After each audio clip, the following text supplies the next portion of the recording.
ನಾಗಮಂಗಲದಲ್ಲಿ ಆದಂತಹ ಗಲಭೆ ವಿಚಾರದ ಬಳಿಕ ಇವತ್ತು ಬದ್ರಿಕೊಪ್ಪಲಿನಲ್ಲಿ ನೀರವ ಮೌನ ಆವರಿಸಿದೆ. ಇವತ್ತು ಕೇಂದ್ರ ಸಚಿವರಾಗಿರುವಂತಹ ಎಚ್.ಡಿ. ಕುಮಾರಸ್ವಾಮಿ ಅವರು ಎರಡನೇ ಬಾರಿಗೆ ನಾಗಮಂಗಲಕ್ಕೆ ಆಗಮಿಸಿ ಬದ್ರಿಕೊಪ್ಪಲಿಗೆ ಹೋಗಿ ಅಲ್ಲಿನ ಪರಿಸ್ಥಿತಿಯನ್ನ ಅವಲೋಕಿಸಿ ಬಂದಿದ್ದಾರೆ. ಈಗ ನಮ್ಮೊಂದಿಗೆ ಕೇಂದ್ರ ಸಚಿವರಿದ್ದಾರೆ, ಅವ್ರನ್ನ ಮಾತಾಡ್ತಾ ಹೋಗ್ತೀನಿ. ಸಚಿವರೇ, ಇವತ್ತು ನೀವು ಬದ್ರಿಕೊಪ್ಪಲಿಗೆ ಹೋಗಿದ್ರಿ, ಒಂದು ವಿಚಾರ ಕೇಳ್ಪಟ್ವಿ. ಇವತ್ತು ಗಣೇಶ ವಿಸರ್ಜನೆ ಮಾಡೋದಕ್ಕೂ ಕೂಡ ಬದ್ರಿಕೊಪ್ಪಲಿನಲ್ಲಿ ಹುಡುಗರು ಇಲ್ಲ, ಎಲ್ಲ ಊರನ್ನ ಬಿಟ್ಟು ಬೇರೆ ಕಡೆ ಹೋಗಿದ್ದಾರೆ, ಆತಂಕದ ವಾತಾವರಣ ನಿರ್ಮಾಣ ಆಗಿದೆ ಅಂತ ಹೇಳಿ ನೀವು ಅಲ್ಲಿ ಭೇಟಿ ಕೊಟ್ಟಂತ ಸಂದರ್ಭದಲ್ಲಿ ಪರಿಸ್ಥಿತಿ ಹೇಗಿತ್ತು? ಅಲ್ಲಿಯ ಮಹಿಳೆಯರು ಮತ್ತು ತಾಯಂದಿರ ಪರಿಸ್ಥಿತಿಗಳು ಆತಂಕದಲ್ಲಿರ್ತಕ್ಕಂಥದ್ದು ಕಾಣುತ್ತೆ. ಹಲವಾರು ಜನ ಅವತ್ತಿನ ಘಟನೆಯ ಹಿನ್ನೆಲೆಯಲ್ಲಿ ಭಯಭೀತರಾಗಿ ಊರು ಬಿಟ್ಟು ಹೋಗಿದ್ದಾರೆ. ಮನೇಲಿ ಮಲಗಿದ್ದಂಥವರು ಸಹ ಆ ಸಂದರ್ಭದಲ್ಲಿ ಮನೆಗಳಿಗೆ ಪೊಲೀಸ್ ಇಲಾಖೆ ಅಧಿಕಾರಿಗಳು ಬಾಗಿಲು ತಟ್ಟಿ ನುಗ್ಗದಂಥ ಒಂದು ಹಿನ್ನೆಲೆಗಳೇನಿದೆ, ಭಯಭೀತರಾಗಿ ಹೋಗಿರ್ತಕ್ಕಂಥದ್ದು ನಿಜ. ಇನ್ನೂ ಹಲವಾರು ಕುಟುಂಬದ ದುಡಿಮೆ ಮಾಡ್ತಕ್ಕಂಥವ್ರು ಊರಿಗೆ ಬಂದಿಲ್ಲ. ಅವ್ರಿಗೆ ಎಲ್ಲರಿಗೂ ಇವತ್ತು ಒಂದು ಸ್ಥೈರ್ಯ ಹೇಳಿ ಬಂದು ಅವರವರ ಕೆಲಸಗಳನ್ನ ಮಾಡ್ಕೊಳ್ತಕ್ಕಂಥದ್ದಕ್ಕೆ ಮನವಿ ಮಾಡಿದ್ದೇನೆ. ಅಧಿಕಾರಿಗಳಿಗೂ ಸಲಹೆ ಕೊಟ್ಟಿದ್ದೇನೆ. ಇಲ್ಲಿವರೆಗೆ ಮಾಡಿರ್ತಕ್ಕಂಥದ್ದು ಕೇಸ್ ಬುಕ್ ಆಗಿರೋದು, ಜೈಲಿಗೆ ಕಳಿಸಿರೋದು, ಇದೆಲ್ಲ ಓಕೆ. ಫರ್ದರ್ ಇದನ್ನು ಹೇಳ್ಕೊಂಡು ಹೋಗಬೇಡಿ. ಗ್ರಾಮ ಶಾಂತವಾಗಿದೆ, ನಗರವೂ ಶಾಂತವಾಗಿದೆ. ನಾನು ಎರಡೂ ಸಮಾಜದ ಬಗ್ಗೆನೂ ಹೇಳೋದು, ನಾನು ಎರಡೂ ಸಮಾಜದಲ್ಲೂ ಮತ್ತೆ ಅರೆಸ್ಟ್ ಮಾಡ್ತಕ್ಕಂಥ ಇದರ ಅವಶ್ಯಕತೆ ಇಲ್ಲ. ಎಲ್ಲ ಶಾಂತಿಯಿಂದ ಇದ್ದಾರೆ. ಇಲ್ಲಿ ರಾಜಕೀಯದ ಅವಶ್ಯಕತೆ ಇಲ್ಲ. ಇನ್ನು ಉಳಿದು ಜೈಲಲ್ಲಿ ಇರ್ತಕ್ಕಂಥವ್ರ ಬಗ್ಗೆ ಕಣ್ಣಲ್ಲಿ ನೀರು ಹಾಕ್ತಕ್ಕಂಥ ಆ ತಾಯಂದಿರ ಪರಿಸ್ಥಿತಿಯನ್ನು ಗಮನಿಸಿದ್ದೇವೆ. ಅದು ನೋಡೇ ನಾನು ಬಂದಿದ್ದೆ. ಇವತ್ತು ಟಿ ವಿಗಳಲ್ಲಿ ನೋಡಿ, ನಾನು ಛತ್ತೀಸ್ಗಢದಲ್ಲಿ ಪ್ರವಾಸದಲ್ಲಿದ್ದೆ, ಅದು ನೋಡಿ ಇವತ್ತು ಬಂದಿದ್ದೇನೆ. ನನ್ನ ಜವಾಬ್ದಾರಿ ಇದೆ. ಕಾನೂನಿನ ವ್ಯಾಪ್ತಿಯೊಳಗೆ ಕೋರ್ಟ್ ಮುಖಾಂತರ ಜಾಮೀನಿನ ವಕೀಲನಿಟ್ಟು ಬಿಡಿಸ್ಬೇಕು ಅವ್ರನ್ನ. ಅದಕ್ಕೆ ಒಂದು ವಿಂಗನ್ನು ಇವತ್ತು ನಮ್ಮ ಸುರೇಶ್ ಗೌಡ್ರಿಗೆ ಹೇಳಿದ್ದೇನೆ. ಇಬ್ಬರು ಲಾಯರ್ಗಳನ್ನಿಟ್ಟು ಅವ್ರನ್ನ ಜಾಮೀನು ಕೊಟ್ಟು ಬಿಡಿಸ್ತಕ್ಕಂಥದ್ದಕ್ಕೆ. ಅದು ಎರಡೂ ಸಮಾಜದಲ್ಲಿ. ನಾನು ಬರೀ ನಮ್ಮ ಸಮಾಜದೇ ಬಿಡಿಸಿ ಅಂತಲೂ ಹೇಳಿಲ್ಲ. ಯಾರೋ ತಪ್ಪು ಮಾಡ್ಕೊಂಬಿಟ್ಟಿದ್ದಾರೆ. ಈಗ ತಪ್ಪನ್ನು ಇದನ್ನು ಮತ್ತಿನ್ನು ಹೇಳ್ಕೊಂಡು ಹೋಗೋದು ಬೇಡ ಅನ್ನೋದು ನನ್ನ ಅಭಿಪ್ರಾಯ. ಆ ನಿಟ್ಟಿನಲ್ಲಿ ಒಂದು ಕೆಲವು ತೀರ್ಮಾನಗಳು ಒಂದು ಶಾಂತಿ ನೆಲೆಸ್ತಕ್ಕಂಥ ನಿಟ್ಟಲ್ಲಿ ಆಗಲಿ ಅಂತಕ್ಕಂಥದ್ದನ್ನು ಸಲಹೆ ಕೊಟ್ಟಿದ್ದೆ. ಈಗ ತನಿಖೆ ನಡೀತಾ ಇದೆ ಒಂದು ಕಡೆ, ಮತ್ತೊಂದು ಕಡೆ ತನಿಖೆ ಮಾಡಿ ಏನು ಮಾಡ್ತೀರಿ? PFI ಹೆಸರು ಕೇಳಿ ಬರ್ತಾ ಇದೆ, ಬಾಂಗ್ಲಾದೇಶದ ಹೆಸರು. ಸುರೇಶ್ ಗೌಡ್ರೆ ಗಂಭೀರವಾದಂತ ಆರೋಪ ಮಾಡಿದ್ರು. ತನಿಖೆಗಳು ಎಷ್ಟರ ಮಟ್ಟಿಗೆ ನಡೀತದೆ ಅಂತಕ್ಕಂಥದ್ದು ನನಗೆ ಚರ್ಚೆ ಮಾಡೋಕೆ ಹೋಗಲ್ಲ. ತನಿಖೆ ಅವ್ರು ಏನು ಬೇಕೋ ಮಾಡಲಿ. ತನಿಖೆ ಮಾಡ್ತಕ್ಕಂಥವ್ರ ಬಗ್ಗೆನೂ ನಾನು ಲಘುವಾಗಿ ಮಾತಾಡೋದು ಬೇಡ. ಬಟ್ ಅಮಾಯಕರನ್ನ ಮತ್ತೆ ಸುಮ್ಮನೆ ಇತರರು ಅಂತ ಸೇರಿಸಿ ಸಿಕ್ತವ್ರನ್ನ ಪುನಃ ಅರೆಸ್ಟ್ ಮಾಡ್ತಕ್ಕಂಥದ್ದಕ್ಕೆ ಹೋದರೆ ಇವ್ರು ಶಾಂತಿ ತರಲಿಕ್ಕಾಗತ್ತಾ? ಜನ ಮತ್ತೆ ದಂಗೆ ಹೇಳ್ತಾರೆ. ಆ ಪರಿಸ್ಥಿತಿ ಬರ್ತದೆ. ಅದು ಆಗೋದು ಬೇಡ. ಪೀಸ್ಫುಲ್ಲಾಗಿ ಈಗ ಆಗಿದ್ರೆ ಶಾಂತಿ ಸಭೆ ಯಾಕೆ ಮಾಡಿದ್ರು ಜಿಲ್ಲಾ ಉಸ್ತುವಾರಿ ಸಚಿವರು? ಶಾಂತಿ ಸಭೆ ಮಾಡಿದ ಉದ್ದೇಶ ಏನು? ಶಾಂತಿ ಸಭೆ ಆದಮೇಲೆ ಶಾಂತಿಯಿಂದ ಇರಬೇಕು ತಾನೇ? ಎಲ್ಲ ಇದಾರಲ್ವಾ? ಇಲ್ಲ ಶಾಂತಿಯಿಂದ ಇಲ್ವಾ ಈಗ ಜನ? ಮತ್ತೆ ಯಾಕೆ ಪ್ರೆಸಿಪಿಟೇಟ್ ಮಾಡಬೇಕು? ಪೊಲೀಸ್ ಇಲಾಖೆಯವ್ರು ಮತ್ತೆ ಬರೋದು, ಅರೆಸ್ಟ್ ಮಾಡೋದು, ಇವೆಲ್ಲ ಅವಶ್ಯಕತೆ ಇದೆಯಾ? ಇದು ನನ್ನ ಪ್ರಶ್ನೆ. ಇವತ್ತು ಸರ್ಕಾರ ಓಲೈಕೆ ರಾಜಕಾರಣ ಮಾಡ್ತಾ ಇದೆಯಾ? ಹಾಗಾದ್ರೆ ಈಗ ಇದೆಲ್ಲ ಚರ್ಚೆ ಆಗೋಗಿದೆ. ಯಾವ ಥರ ನಡೀತಾ ಇದೆ ಈ ಸರ್ಕಾರದಲ್ಲಿ. ಇವತ್ತು ನಾನು ನೋಡಿದೆ, ಶೋಭಾ ಕರಂದ್ಲಾಜೆ ಅವರು ಅಶೋಕ್ ಅವ್ರ ಮೇಲೆ FIR ಹಾಕಿರ್ತಕ್ಕಂಥ. ಮುಂದಿನ ಪ್ರಶ್ನೆ ಅದೇ ಆಗಿತ್ತು. ಈಗ ಅಲ್ಲಿ ನೋಡಿದೆ, ಅದನ್ನು ಶೋಭಾ ಕರಂದ್ಲಾಜೆ ಅವ್ರದ್ದು FIR ನೋಡಿದೆ. ಒಬ್ಬ ನಮ್ಮ ಗೂಢಚರ ಇಲಾಖೆಗೆ ಸೇರಿರ್ತಕ್ಕಂಥವನು, ನನ್ನನ್ನು ಇಲ್ಲಿಗೆ ಹಾಕಿದ್ದಾರೆ. ನಾನು ಬೇರೆ ಬೇರೆ ಕಡೆ ಮಾಹಿತಿಗಳನ್ನು ಪಡೆದು ಸರ್ಕಾರ ಕೊಡ್ತೀನಿ. ಇಲ್ಲಿ ಈ ಒಂದು ನಾಗಮಂಗಲದಲ್ಲಿ ಶೋಭಾ ಕರಂದ್ಲಾಜೆ ಅವರು ಬಂದು, ಕೇಂದ್ರದ ಒಬ್ಬರು ಮಂತ್ರಿಗಳು ಬಂದು ಈ ರೀತಿ ಹೇಳಿಕೆಗಳು ಕೊಟ್ಟು ಮತ್ತೆ ಗಲಭೆಗೆ ಕಾರಣ ಆಗ್ತಕ್ಕಂಥದ್ದು ಇದೆಲ್ಲ ಇದೆ, ಸುಳ್ಳು ಪೋಸ್ಟ್ ಮಾಡಿದ್ದಾರೆ ಅಂತ ಹೇಳಿ, ಮಾಹಿತಿಗಳಿದೆ ಅಂತೇಳಿ ಒಂದು ಮಾಹಿತಿ ಕೊಟ್ಟು ಈ ಒಂದು FIR ಹಾಕಿದ್ದಾರೆ. ಹಾಗಿದ್ರೆ ಅಡ್ವಾನ್ಸ್ ಆಗಿ ಇಲ್ಲಿ ಒಬ್ಬ ಇಂಟೆಲಿಜೆನ್ಸಿಂದ ಒಬ್ಬ ವ್ಯಕ್ತಿಯನ್ನು ಅಲ್ಲಿ ನೇಮಕ ಮಾಡಿದ್ಮೇಲೆ ಪ್ರಶ್ನೆಗಿಂತ ಮುಂಚೆ, ವಿಸರ್ಜನೆ ಮಾಡೋದಕ್ಕಿಂತ ಮುಂಚೆ ಪ್ರಶ್ನೆ ಹೊರಟ್ರಲ್ಲ, ಅದರ ಮಾಹಿತಿಗಳು ಸರ್ಕಾರಕ್ಕೆ ಕೊಡಲಿಲ್ವಾ ಗೂಢಚರ ಇಲಾಖೆಯ ವ್ಯಕ್ತಿ? ಇದೇನಿದು ಅಂತ ಕರಿಬೇಕು? ಈ ಥರ FIRಗಳು ಹಾಕಿದ್ರೆ ನಿಮ್ಮಲ್ಲೇ ದೋಷಗಳಿದೆ.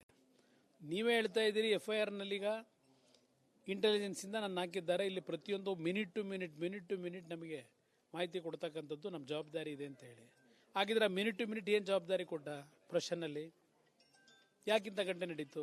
ಅದರ ಮೇಲೆ FIR ಇವತ್ತೇನು ಹಾಕಿದ್ದಾರೆ ಕೇಂದ್ರ ಸಚಿವರಿಗೆ, ಇವ್ರಿಗೆ ಎಲ್ಲಿಗೆ ಹೋಗಬೇಕು ಅಂತ ಸರ್ಕಾರ ತೀರ್ಮಾನ ಮಾಡಿದೆ ಅನ್ನೋದು ಇಲ್ಲಿ ಮುಖ್ಯ. ಸರ್, ಕಳೆದ ಬಾರಿ ನೀವು ಪತ್ರಿಕಾಗೋಷ್ಠಿ ಮಾಡಿದಾಗ ನೀವೊಂದು ಮಾತು ಹೇಳಿದ್ರಿ, ಈ ಹಿಂದೆ ಪಾಟೀಲ್ ಅವರನ್ನ ಇಳಿಸೋ ರೀತಿಯಲ್ಲಿ ಇಲ್ಲೂ ಕೂಡ ಅದೇ ರೀತಿಯಾಗಿ ಸಿದ್ದರಾಮಯ್ಯ ಅವರನ್ನ ಇಳಿಸುವ ನಿಟ್ಟಿನಲ್ಲಿ ಒಂದು ಕೆಲಸ ಮಾಡಿದೆ ಒಂದು ವರ್ಗ ಅಂತೇಳಿ ಈಗಲೂ ಸ್ಟ್ಯಾಂಡ್ ಆಗ್ತೀರಾ? ನಾನು ಹೇಳೋದಲ್ಲ ಬ್ರದರ್, ಪ್ರತಿನಿತ್ಯ ಸಿದ್ದರಾಮಯ್ಯರು ಕಳೆದ 2 ತಿಂಗಳಿಂದ ಏನು ಹೇಳ್ತಾ ಇದ್ದಾರೆ. ಹೋದ ಕಡೆ ಎಲ್ಲ ಗದಗ್ ಹೋಗಲಿ, ಬೆಳಗಾವಿಗೆ ಹೋಗಲಿ, ಬೆಂಗಳೂರಿನಲ್ಲಿ ಮಾತಾಡಲಿ, ಇವತ್ತು ಸಂಗೊಳ್ಳಿ ರಾಯಣ್ಣನ ಸ್ಟೋರಿ ಹೇಳ್ತಾ ಇದ್ದಾರೆ. ಸಂಗೊಳ್ಳಿ ರಾಯಣ್ಣನ ಹಿಡ್ಕೊಟ್ಟವರು ಬ್ರಿಟಿಷ್ನರಿಗೆ ನಮ್ಮವರೇ ಹಿಡ್ಕೊಟ್ರು. ಸಂಗೊಳ್ಳಿ ರಾಯಣ್ಣ ಸಾವಿಗೆ ನಮ್ಮವರೇ ಕಾರಣ. ಇದೆಲ್ಲವನ್ನ ಪ್ರತಿನಿತ್ಯ ಹೇಳ್ತಾವ್ರಲ್ವಾ. ಈಗ ಅದನ್ನ ಹೋಲಿಕೆ ಮಾಡ್ಕೊಂಡು ನನಗೂ ಸಹ ಇವತ್ತು ಸ್ವಪಕ್ಷೀಯದವರೇ ನನ್ನನ್ನು ಮುಗಿಸ್ಬೇಕು ಅಂತ ಹೊರಟಿದ್ದಾರೆ ಅಂತ ಅವರೇ ಹೇಳ್ತಾ ಇದ್ದಾರಲ್ಲ. ನಾನು ಕೂಡ ಹೇಳಿಕೆ ಬಿಡಿ, ಮುಖ್ಯಮಂತ್ರಿಗಳು ಎಷ್ಟು ಬಾರಿ ಹೇಳಾಯ್ತು. ಈಗ ಅದಕ್ಕಿಂತಲೂ ಸಾಕ್ಷಿ ಬೇಕಾ, ಅವರೇ ಹೇಳ್ಕೊಂಡಿದ್ದಾರಲ್ಲ. ಇದು ಕೇಂದ್ರ ಸಚಿವರಾಗಿರುವಂತಹ ಎಚ್ ಡಿ ಕುಮಾರಸ್ವಾಮಿ ಅವರ ಮಾತು. ನಾಗಮಂಗಲದಲ್ಲಿ ಆದಂತಹ ಗಲಭೆ ವಿಚಾರದ ಬಳಿಕ ಇವತ್ತು ಬದ್ರಿಕೊಪ್ಪಲಿನಲ್ಲಿ ನೀರವ ಮೌನ ಆವರಿಸಿದೆ. ಇವತ್ತು ಕೇಂದ್ರ ಸಚಿವರಾಗಿರುವಂತಹ ಎಚ್ ಡಿ ಕುಮಾರಸ್ವಾಮಿ ಅವರು 2ನೇ ಬಾರಿಗೆ ನಾಗಮಂಗಲಕ್ಕೆ ಆಗಮಿಸಿ ಬದ್ರಿಕೊಪ್ಪಲಿಗೆ ಹೋಗಿ ಅಲ್ಲಿನ ಪರಿಸ್ಥಿತಿಯನ್ನ ಅವಲೋಕಿಸಿ ಬಂದಿದ್ದಾರೆ. ಈಗ ನಮ್ಮೊಂದಿಗೆ ಕೇಂದ್ರ ಸಚಿವರಿದ್ದಾರೆ, ಅವ್ರನ್ನ ಮಾತಾಡ್ತಾ ಹೋಗ್ತೀನಿ. ಸಚಿವರೇ, ಇವತ್ತು ನೀವು ಬದ್ರಿಕೊಪ್ಪಲಿಗೆ ಹೋಗಿದ್ರಿ, ಒಂದು ವಿಚಾರ ಕೇಳ್ಪಟ್ವಿ. ಇವತ್ತು ಗಣೇಶ ವಿಸರ್ಜನೆ ಮಾಡೋದಕ್ಕೂ ಕೂಡ ಬದ್ರಿಕೊಪ್ಪಲಿನಲ್ಲಿ ಹುಡುಗರು ಇಲ್ಲ, ಎಲ್ಲ ಊರನ್ನ ಬಿಟ್ಟು ಬೇರೆ ಕಡೆ ಹೋಗಿದ್ದಾರೆ, ಆತಂಕದ ವಾತಾವರಣ ನಿರ್ಮಾಣ ಆಗಿದೆ ಅಂತ ಹೇಳಿ ನೀವು ಅಲ್ಲಿ ಭೇಟಿ ಕೊಟ್ಟಂತ ಸಂದರ್ಭದಲ್ಲಿ ಪರಿಸ್ಥಿತಿ ಹೇಗಿತ್ತು?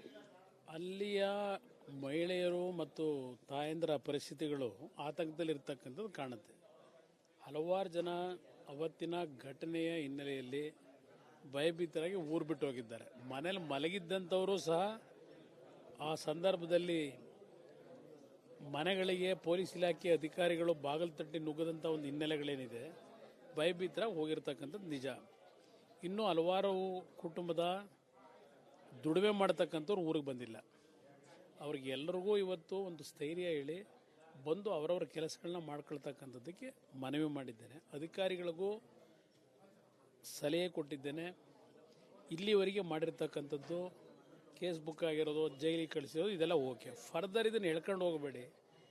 ಗ್ರಾಮ ಶಾಂತವಾಗಿದೆ, ನಗರವೂ ಶಾಂತವಾಗಿದೆ. ನಾನು 2 ಸಮಾಜದ ಬಗ್ಗೆನೂ ಹೇಳೋದು. ನಾನು 2 ಸಮಾಜದಲ್ಲೂ ಮತ್ತೆ ಅರೆಸ್ಟ್ ಮಾಡ್ತಕ್ಕಂಥದ್ದು ಇದರ ಅವಶ್ಯಕತೆ ಇಲ್ಲ. ಎಲ್ಲ ಶಾಂತಿಯಿಂದ ಇದ್ದಾರೆ. ಇಲ್ಲಿ ರಾಜಕೀಯದ ಅವಶ್ಯಕತೆ ಇಲ್ಲ. ಇನ್ನು ಉಳಿದು ಜೈಲಲ್ಲಿ ಇರ್ತಕ್ಕಂಥವ್ರ ಬಗ್ಗೆ ಕಣ್ಣಲ್ಲಿ ನೀರು ಹಾಕ್ತಕ್ಕಂಥ ಆ ತಾಯಂದ್ರ ಪರಿಸ್ಥಿತಿಯನ್ನು ಗಮನಿಸಿದ್ದೇವೆ. ಅದು ನೋಡೇ ನಾನು ಬಂದಿದ್ದೆ. ಇವತ್ತು ಟಿ ವಿಗಳಲ್ಲಿ ನೋಡಿ, ನಾನು ಛತ್ತೀಸ್ಗಢದಲ್ಲಿ ಪ್ರವಾಸದಲ್ಲಿದ್ದೆ, ಅದು ನೋಡಿ ಇವತ್ತು ಬಂದಿದ್ದೇನೆ. ನನ್ನ ಜವಾಬ್ದಾರಿ ಇದೆ. ಕಾನೂನಿನ ವ್ಯಾಪ್ತಿಯೊಳಗೆ ಕೋರ್ಟ್ ಮುಖಾಂತರ ಜಾಮೀನಿನ ವಕೀಲನಿಟ್ಟು ಬಿಡಿಸ್ಬೇಕು ಅವ್ರನ್ನ. ಅದಕ್ಕೆ ಒಂದು ವಿಂಗನ್ನು ಇವತ್ತು ನಮ್ಮ ಸುರೇಶ್ ಗೌಡ್ರಿಗೆ ಹೇಳಿದ್ದೇನೆ. 2 ಲಾಯರ್ಗಳನ್ನಿಟ್ಟು ಅವ್ರನ್ನ ಜಾಮೀನು ಕೊಟ್ಟು ಬಿಡಿಸ್ತಕ್ಕಂಥದ್ದಕ್ಕೆ. ಅದು 2 ಸಮಾಜದಲ್ಲಿ. ನಾನು ಬರೀ ನಮ್ಮ ಸಮಾಜದೇ ಬಿಡಿಸಿ ಅಂತಲೂ ಹೇಳಿಲ್ಲ. ಯಾರೋ ತಪ್ಪು ಮಾಡ್ಕೊಂಬಿಟ್ಟಿದ್ದಾರೆ. ಈಗ ತಪ್ಪನ್ನು ಇದನ್ನು ಮತ್ತಿನ್ನು ಹೇಳ್ಕೊಂಡು ಹೋಗೋದು ಬೇಡ ಅನ್ನೋದು ನನ್ನ ಅಭಿಪ್ರಾಯ. ಆ ನಿಟ್ಟಿನಲ್ಲಿ ಒಂದು ಕೆಲವು ತೀರ್ಮಾನಗಳು ಒಂದು ಶಾಂತಿ ನೆಲೆಸ್ತಕ್ಕಂಥ ನಿಟ್ಟಲ್ಲಿ ಆಗಲಿ ಅಂತಕ್ಕಂಥದ್ದನ್ನು ಸಲಹೆ ಕೊಟ್ಟಿದ್ದೆ. ಈಗ ತನಿಖೆ ನಡೀತಾ ಇದೆ ಒಂದು ಕಡೆ, ಮತ್ತೊಂದು ಕಡೆ ತನಿಖೆ ಮಾಡಿ ಏನು ಮಾಡ್ತೀರಿ? PFI ಹೆಸರು ಕೇಳಿ ಬರ್ತಾ ಇದೆ, ಬಾಂಗ್ಲಾದೇಶದ ಹೆಸರು. ಸುರೇಶ್ ಗೌಡ್ರೆ ಗಂಭೀರವಾದಂತ ಆರೋಪ ಮಾಡಿದ ತನಿಖೆಗಳು ಎಷ್ಟರ ಮಟ್ಟಿಗೆ ನಡೀತದೆ ಅಂತಕ್ಕಂಥದ್ದು ನನಗೆ ಚರ್ಚೆ ಮಾಡೋಕೆ ಹೋಗಲ್ಲ. ತನಿಖೆ ಅವ್ರು ಏನು ಬೇಕೋ ಮಾಡಲಿ.